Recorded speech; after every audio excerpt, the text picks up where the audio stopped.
You know what is quietly turning into a luxury that I don't hear that many people talking about is friendship. No, but why am I spending $20 every time I hang out with friends? If I want to hang out with my friends, I'm spending money, and I hate that. Another thing they don't prepare you for in adulthood is that every time you want your little friends over to your apartment, you got to be ready to drop like $60. Does it ever feel like friendship is getting ridiculously expensive? Like you're having to choose between whether to have friends and build community or whether you're gonna stay in budget and build some financial stability for yourself. Maybe your stomach drops when you get the text from the group chat asking to hang out because you're already tallying up in your head how much a night out is gonna cost you. If you feel that way, you're definitely not alone. The stats on friendships and finances are alarming. According to an Ally Bank survey on the topic, nearly a quarter of young adults say they fear missing out on social connections due to financial constraints, with 42% reporting to overspend on activities with friends a few months out of the year and 18% overspending every other month. It doesn't feel like we should have to make that trade-off though, right? And it doesn't feel like this was always the case for friendships. Like, wasn't there a time that we could leave our house or hang out with friends and not immediately drop $100? Or a time when we could make friends without the feeling of crushing guilt from our wallet screaming out in despair? So what changed? How did we go from free, impromptu hangouts on each other's couches to whatever is going on here? I think it's unfair when someone chooses a really expensive restaurant for a birthday dinner, and it's causing this disagreement with a friend right now, where for his birthday he chose a restaurant and the cheapest entree is $41, and so I didn't go, and now he's mad at me. Okay, the cheapest entree being $41 is insane. My beloved Cheesecake Factory would never. But also, you can't get angry as the birthday celebrator when you invite people out to something that you're not gonna pay for, and then they don't go because it's expensive. I totally get showing up for people, but come on. You can't expect everyone to drop $50 plus a meal on you just because it's your birthday. Actually, hot take, if you're inviting people out for your birthday and it's that important to you to have everyone there, you need to be prepared to pay for everyone then. I'm not saying that you have to pay for every dinner you organize, but if you're gonna be a mean friend and gossip about others who can't join due to finances, which this creator mentions happened to him, then you gotta be ready to pay that bill for everyone. If not, you are just being a selfish friend, so don't be surprised if a friend breakup happens, which according to the data happens quite often. According to the same Ally Bank survey we talked about, 1 in 5 respondents said that financial or lifestyle differences contributed to a falling out of a friendship. 20%. What's crazy to me is that creator goes on to say that he tried to compromise with the friend celebrating the birthday. The plan was to go to dinner and then go to a place that cost $35 a ticket, so the creator paid the $35 to hang out for that leg of the night, which, to be clear, is still a lot of money if you don't have money. $35 could last you several meals of groceries or a whole month of paid Wi-Fi, but even with that compromise, the birthday friend was upset and bad-mouthing the creator. Meanwhile, why are you taking people to a birthday restaurant where these are the options? Because the $41 item was a burger, just like the burger and the patty, and it was like, I had fries for $11, and you know at a fine dining restaurant, a burger is just gonna be like 3 bites, and I also don't eat red meat. Excuse me? I do not want to pay $11 for a side of fries, of French fries. No way. Once again, Cheesecake Factory supremacy, y'all. It's not even a debate. Anyways, for a lot of us, especially if you're in your 20s or 30s right now, the cost of maintaining friendships has quietly become one of those financial stressors that we don't really talk about. We talk about rent and groceries and shopping, but we don't really sit down and have an honest conversation about the fact that it feels like being a good friend is getting very expensive. And yet at the same time, it's more important than ever to show up for the people that we love and build community. We want to fight against the loneliness epidemic that society is facing, but we also don't want to go broke in the process. There's a real tension that's starting to affect our friendships, our savings, and honestly, our mental health. So that's what I want to dig into today, because I think there are a few important things going on here that are causing friendships to be so expensive. Some of it has to do with the economy's cost of living crisis, some of it is about structural problems like the death of third spaces, and some of it has to do with the norms that we have the power to change. But to change them, we have to talk about them. And before we talk about why being a good friend is getting so expensive, let me be a good internet friend to you today by reminding you that your personal information is most likely plastered all over the internet for creepers to take. I'm really exposing myself here, but with just a crush's name in the past, I have been able to find so much information about someone just searching them on Google. I'm talking past addresses, phone numbers, email addresses, family addresses, addresses. I one time, I'm not joking here, this has actually happened. I virtually Zillow-toured a crush's childhood home just for the fun of it. Because I found it, and you know, their data was out there for the taking because it was sold off by data brokers. And then found by creepers like me, but also way more serious threats. Which is why I love partnering with today's sponsor, Delete Me, because they make sure that that type of personal information is scrubbed off of search results and removed from data brokers. Online privacy and safety are wildly important, but I don't think that a lot of people take it seriously enough until it's too late. Like, yes, there are scams that you can get wrapped up in when people have your personal data, but there are also bad people out there who might be looking for your specific information. This is especially relevant to young women. I personally know multiple women, multiple friends of mine who have had stalkers, people they knew from high school, strangers who saw them post online. It does not take much to find someone, but when you use Delete Me, you are so much better protected. Delete Me will find and remove your private information. They send you quarterly privacy reports to show you what's been found and removed. And right now you can get 20% off Delete Me's service when you use my discount code Kara at joindeleteme.com/Kara. Delete Me is a service I've been using myself. I've been using it for years now, and I find it genuinely so valuable. It also makes a really good gift for someone in your life whose digital identity you want to protect, like your parents or your friends or your kids. So go check them out, and thank you so much to Delete Me for sponsoring today's video. So returning to how being a good friend is getting expensive, look at this video that I found. Will I get over it? No.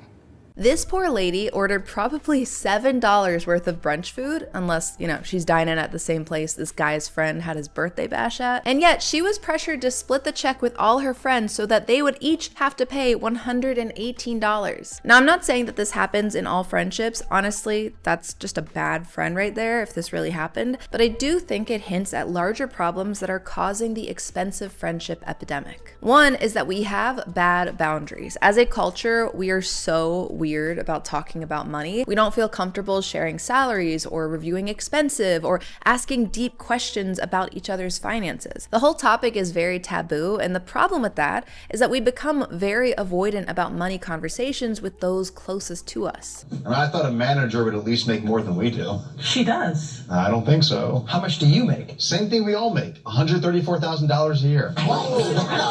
For example, when our friends want to ball out at brunch and we don't have the money for it, or extravagant wedding and birthday parties where hosts expect guests to pay their way, or different type of relationship but romantic ones. Apparently, 1 out of 4 couples don't even discuss what debt they have until after they are already married. And 21% of married Americans never discuss debt with their spouse. The person you're married to, the person whose finances are literally combined with yours, and you're not going to talk about debt? Like, ever? What if they have a shopping addiction or gambling debt or $500,000 in student loans from a degree that they don't even use? This should not be normal. We should be able to have comfortable, productive conversations with our family, our friends, and our partners about money. And yet, society dictates that we be really hush-hush about this and to bite our tongue instead of voicing our concerns about financial boundaries. That being said, the taboo nature of money in our culture is not the only problem. Another is that our society is not structured in ways that are conducive to cheap or free hangouts. In other words, everything costs money. Outside really costs $100 minimum.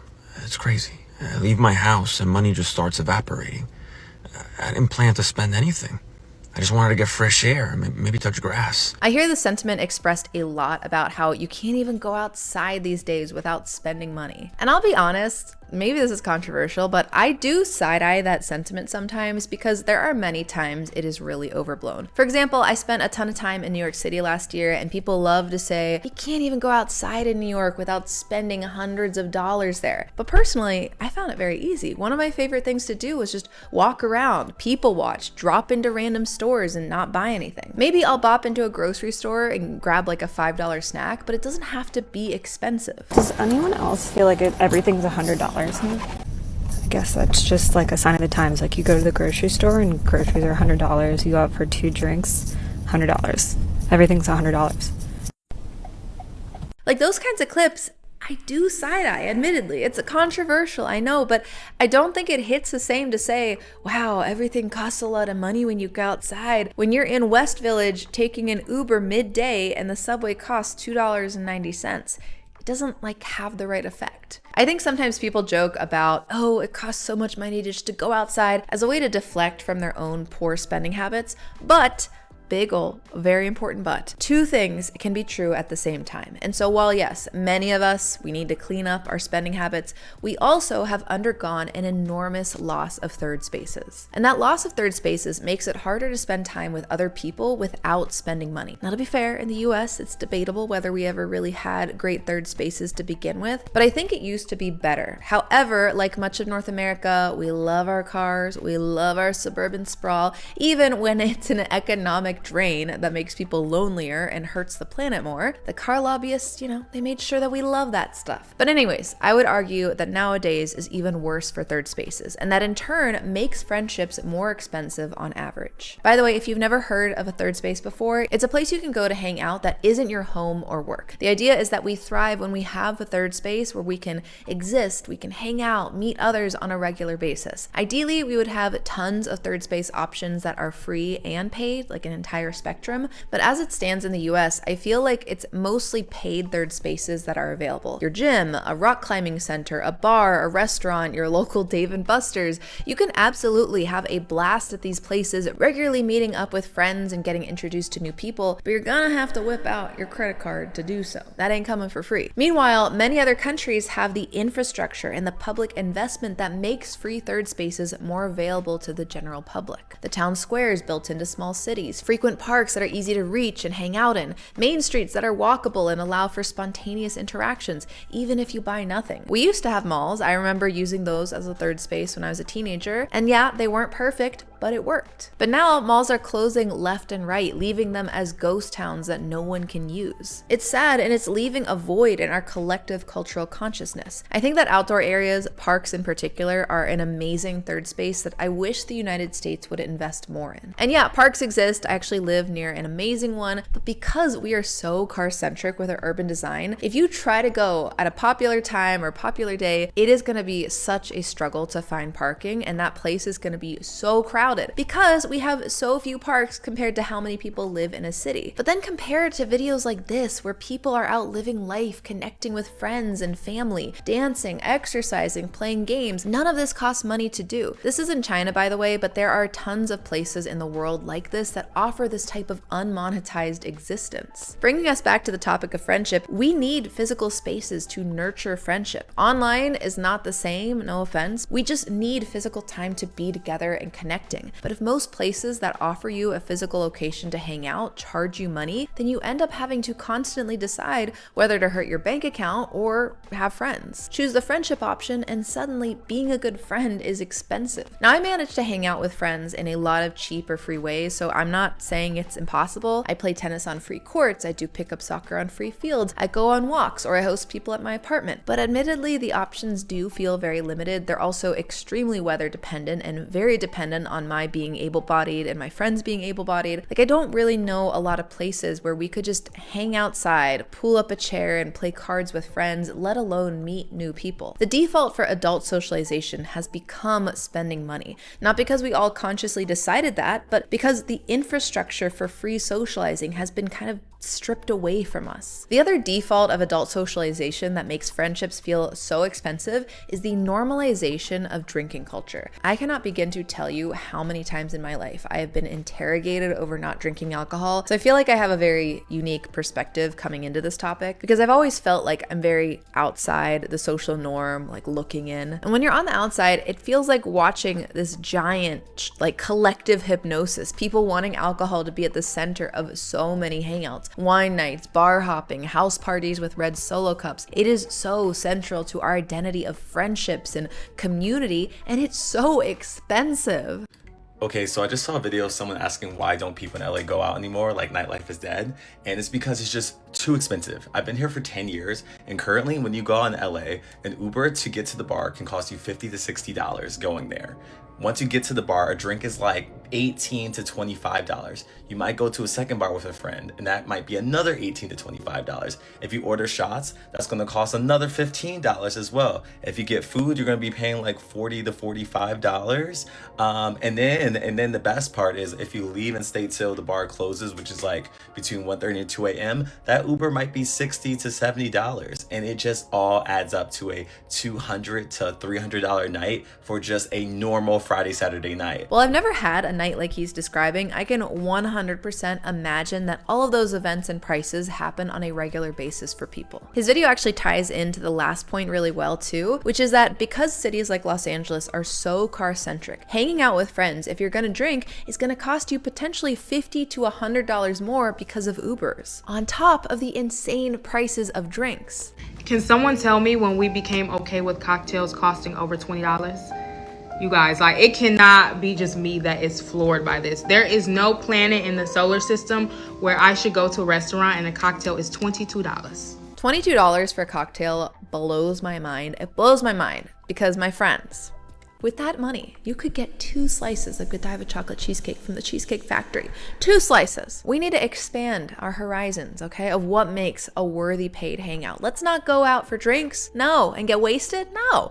Spending $50 on a couple of drinks that could make our heads hurt. No, let's go to the Cheesecake Factory and laugh over delicious chocolate cheesecake desserts. We can even eat their complimentary bread while we're at it. So good. This is not sponsored by the Cheesecake Factory, by the way. I feel like I'm constantly giving off this vibe that the Cheesecake Factory is paying me, but no, I just love them. I'm a big fan. And if you're part of the Cheesecake Factory marketing team, hit me up because I'm so ready to be your brand ambassador. Anyways, the default hangout being alcohol-centered makes friendships inherently more expensive. If every time we spend together, we are sitting over pricey drinks, that is ultimately going to hurt my wallet. That's gonna add financial pressure every time I wanna show up to celebrate with you or catch up or get to know each other better. Look, I'll try to refrain from moralizing about drinking, though I do wanna emphasize it is not something that you have to do. There are lots of cool people, myself included, who don't drink and still have a wonderful life. But from a purely financial standpoint, drinks are one of the most expensive line items in a social outing. And they become so normalized as the way to socialize that opting out can feel weird or antisocial. And that affects the overall friendship economy. I also think the rise of individualism is hurting the friendship economy. And I mean this in 2 ways. One is that we are experiencing what many call a cost of living crisis that I believe is caused by economic policies prioritizing greed and rugged individualism over collective policies that safeguard basic necessities. We don't have good social safety nets, and many people are a paycheck away from homelessness or one medical procedure away from lifelong debt. That is not a system that protects people and lifts society up. That's a system that worsens wealth gaps and causes people to feel hopeless about their situation. All of that hurts friendships and community in general. It slims people's financial buffers so that the stakes feel way higher when a friendship costs money, which only encourages people to turn away from community because they're worried they'll overextend themselves financially. But the other way that individualism hurts the friendship economy is that people get weirdly demanding toward their friends while also buying into lifestyle inflation. Like we saw earlier with that friend who wanted people to go to their expensive birthday dinner. But I think a truly great example of the financial friendship demands that we are making is seen with modern wedding culture. Weddings are getting more extravagant as people buy into the social media fueled comparison trap. And with that, the brides and or grooms are starting to expect more financial contributions from their friends and family. If going to a wedding is a financial burden and it makes you angry and resentful, you should not go to that wedding. This TikTok popped up on my For You page. It's a great example of someone who shouldn't go to a wedding. Weddings can be financially stressful and definitely a burden, but if you're accepting a wedding invitation, you accept going to the wedding and all of the activities with a positive attitude. If that is something you are not able to do, that is not a wedding you should go to. I'm sorry, let's roll back the TikTok that she's talking about and read that again. It says, me texting Samantha that I can't come to her bachelorette party in Tulum, Mexico because I'm already using 5 paid time off days and spending $4,000 $50 to go to her wedding in Portofino, Italy. 5 PTO days is already a commitment when the average American gets about 11 days of PTO per year. And I'm assuming you would have to take extra PTO for the bachelorette party, maybe 3 days. So we're now what? Expecting bridesmaids to use 75% of their annual time off for one friend's wedding? Not to mention spend the majority of what the average American even has in a savings account. But right, if you don't like those expectations, what was that again? Great example of someone who shouldn't go to a wedding. Right, just don't go to the wedding. Look, I get her point to a degree because no is a complete sentence. But the situation gets really sticky when that complete sentence causes a lot of friendship resentment and goes against the norms of what dictates a good friend. Speak up when I hop about to cut, I promise I'm gonna speak up when I hop about to cut, I promise I'm gonna speak up when I hop about to cut, I promise I'm gonna make a scene, got lights. I don't prioritize our friendship enough to attend the most important day of your life. If your wedding is a local event that I can drive to on a Saturday and wear a dress that I already own in my closet, which is what most of my married friends have done so far, then yeah, I think that statement has some validity. But let's all remember, just because it's the most important day of your life doesn't make it the most important day of all of your friends' lives too. And the statement can absolutely go the other way. You could just as easily say that a marrying couple isn't prioritizing their friendships enough to consider the financial stress that their wedding expectations are putting on their friends. That maybe you're not a great friend if you're expecting your guests to fork up a paycheck on your wedding, and that if they don't, you'll be pissed at them. Another hot take from me, but if you're throwing a wedding that only works if your guests help subsidize it with their money, like them paying for specific outfits you want them to wear, or them paying for their own resort stay at your destination wedding, if you cannot afford to cover those things on your own for your guests, then you can't afford that level of wedding. I'm sorry, you're living above your means and you're exploiting your friends' bank accounts to do it. Like, unless you are truly, truly okay with no one coming to your wedding and you don't make your guests feel bad about saying no whatsoever, then you need to be willing to cover your guests' expenses. If you want a destination wedding, then you need to be willing to cover people's flights and hotels. If you want to hang out at the beach for your bachelorette party, then you need to be able to cover the whole Airbnb. Live within your means, people, and do not make your friends feel like bad friends if they can't swing the costs for your special day. There's a quote I love that goes, "The price of friendship is inconvenience." It's about how being a good friend isn't just showing up to the fun times, but sometimes it's about doing things that are inconvenient. Picking a friend up from the airport, not canceling your planned hangout because you got tired after work, listening to your friend talk about all the boring parts of life that are important to them. Relationships of all kinds require inconvenience to thrive, but maybe we stop also expecting a price tag to them. Being a good friend means showing up for others, listening, laughing, celebrating together. Putting yourself into financial stress should never be the requirement of being a good friend. So here is to making changes, big and small, system and individual, that help us fulfill that simple human need of having friends. But what do you think? Have you noticed being a good friend becoming more expensive? And if so, why do you think that is? Let me know your thoughts in the comments down below, and go watch my video, Your Friends Don't Care If You Go Broke, if you like this video. It's where I dive more into the topic of setting financial boundaries with your friends. If you like videos like this, be sure to subscribe. I also make shorts here on YouTube and Instagram talking more about financial education. Thank you so much for watching. Thank you to my patrons on Patreon and those on Buy Me a Coffee for supporting this channel. I appreciate all of you, and I will see you next time. Bye.